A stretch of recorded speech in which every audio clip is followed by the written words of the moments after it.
I'm Ezra Dyer for Automobile Magazine, and we're here at the Vallelunga circuit outside Rome with the Aventador, which is Lamborghini's new flagship.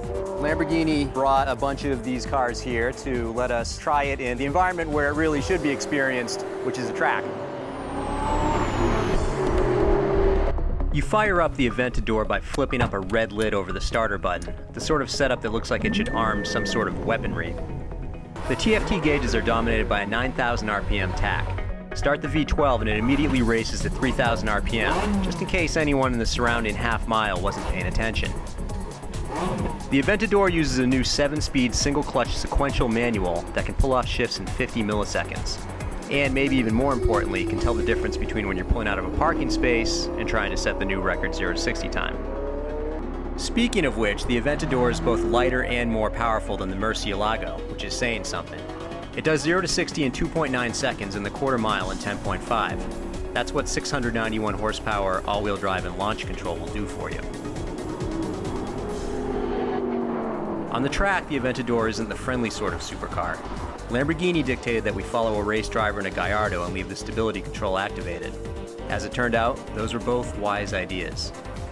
The Aventador gathers speed so quickly that it's useful to have a reference point because you might well arrive at your braking point going a lot faster than you expected. And once you're in the corner, the limits are so high that when the car starts to let go, things happen in a hurry. In Corsa mode, the stability control will let you have some fun before it saves you. I tried deactivating the stability control in a slow corner just to see what would happen, and within a split second the nose was pointed toward the wall in an ugly tank slapper. After that, I left the stability control on.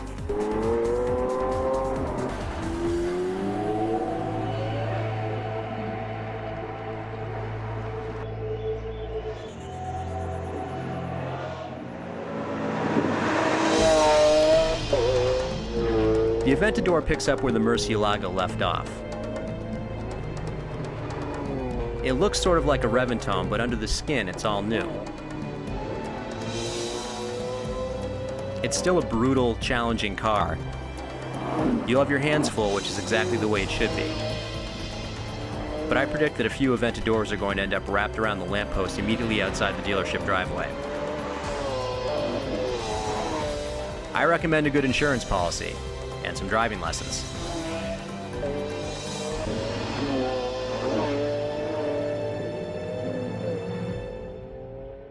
I'm Ezra Dyer for Automobile, and that is too much car for me.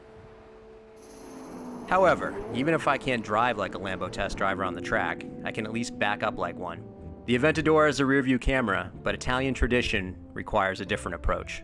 I'm backing up.